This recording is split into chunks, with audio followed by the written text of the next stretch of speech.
RRB, l'invité du matin.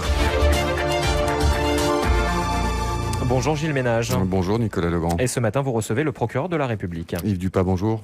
Bonjour Gilles, bonjour à vos auditeurs. Et merci d'avoir accepté notre invitation ce matin pour faire un petit point sur le fonctionnement de la justice en ces temps de confinement et de couvre-feu. Alors comment fonctionne-t-elle ? On imagine que c'est un petit peu en mode dégradé. Alors la justice, qui est un service public, s'est adaptée à la crise sanitaire grave que connaît le territoire. Nous avons, au tribunal de première instance donc de Nouméa, mis en œuvre un plan de continuité des activités qui consiste à continuer à gérer les affaires urgentes, les affaires importantes. Et par exemple, en matière civile, c'est la décision de tutelle ou de curatelle qui peut avoir un caractère urgent, c'est le placement d'un mineur ou une mesure concernant le placement d'un mineur à titre de mesure de protection. C'est aussi tout le contentieux des hospitalisations sous contrainte en milieu psychiatrique. Ça, ce sont les affaires civiles.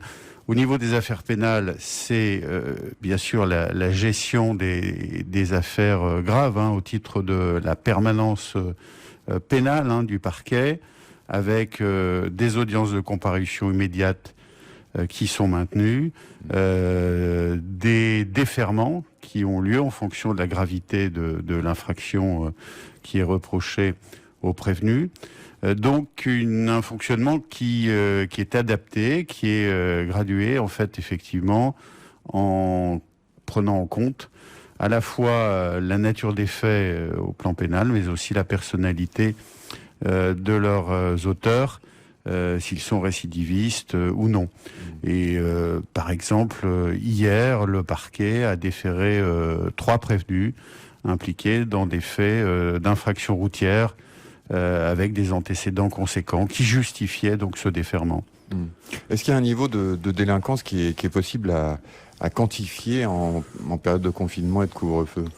Alors en période à la fois de confinement et de couvre-feu, l'activité pénale est nécessairement mécaniquement réduite au vu des dispositifs qui sont en place sur l'ensemble du territoire. Donc nous relevons une diminution des affaires en flagrance.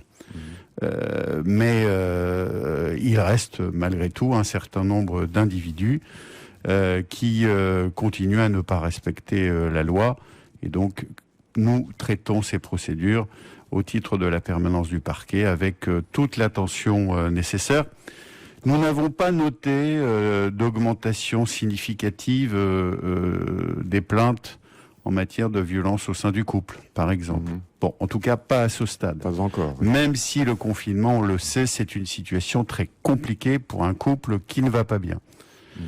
Mais là encore, et je souhaite lancer un message aux victimes de violences au sein du couple. Elles doivent alerter, elles doivent dénoncer ces faits pour, bien sûr, se préserver par rapport à leur intégrité physique ou psychologique. C'est déterminant et les enquêtes sont traitées, en tout cas pour ce type de contentieux, avec toute la vigilance nécessaire et le parquet se montre extrêmement diligent sur ce type d'affaires qui constitue de toute façon une priorité de la politique pénale du parquet. Monsieur le procureur, il est évidemment beaucoup trop tôt pour savoir quand nous allons sortir de cette période de confinement, de cette crise sanitaire. Ça veut dire qu'on imagine que les dossiers vont s'accumuler et que les délais du coup de traitement d'un certain nombre d'affaires, comme vous dites, non urgentes, vont être allongés ? Bien sûr, les audiences pénales classiques, les convocations sur l'ensemble des mesures alternatives, tout ceci fait l'objet de renvois jusqu'à 6 mois. On va arriver à 7 mois de délai pour renvoyer ces affaires. Mais il est clair que la situation sanitaire est particulièrement grave et qu'il convient de nous organiser pour respecter à la fois les mesures sanitaires. Nous mettons en œuvre toute une série, un peu comme vous ce matin, comme j'ai pu le constater, toute une série de mesures sanitaires impératives. Nous fournirons tous les efforts ultérieurement pour rattraper ce retard avec tout l'engagement professionnel des fonctionnaires et magistrats. Alors cette période, on le sait, monsieur le procureur, est propice, si j'ose dire, à un certain nombre de débordements. Et c'est le cas notamment sur les réseaux sociaux. On sait que vous avez ouvert 3 enquêtes, vous avez communiqué là-dessus la semaine dernière, justement pour des débordements, des insultes, des menaces de mort. Comment sont traitées ces affaires ? Ce sont des affaires graves. Alors, ce sont des agissements totalement inadmissibles et pour ma part, je considère qu'il s'agit d'affaires graves qui viennent polluer le lien social, qui viennent effectivement diffuser cette haine que certains ont le plaisir de semer. Oui, des menaces de mort par écrit, par message sur des réseaux sociaux, c'est effectivement une peine de 3 ans d'emprisonnement qui est encourue. La provocation publique par des messages donc à la commission de crimes ou délits, c'est une peine de 5 ans d'emprisonnement et une amende conséquente qui sont encourues. Donc le législateur a bien fixé le curseur sur ce type d'infractions qui tendent à se développer avec la généralisation des échanges sur les réseaux sociaux. C'est un défouloir de haine parfois que la justice doit non seulement prendre en compte, mais aussi traiter judiciairement et sur le champ pénal.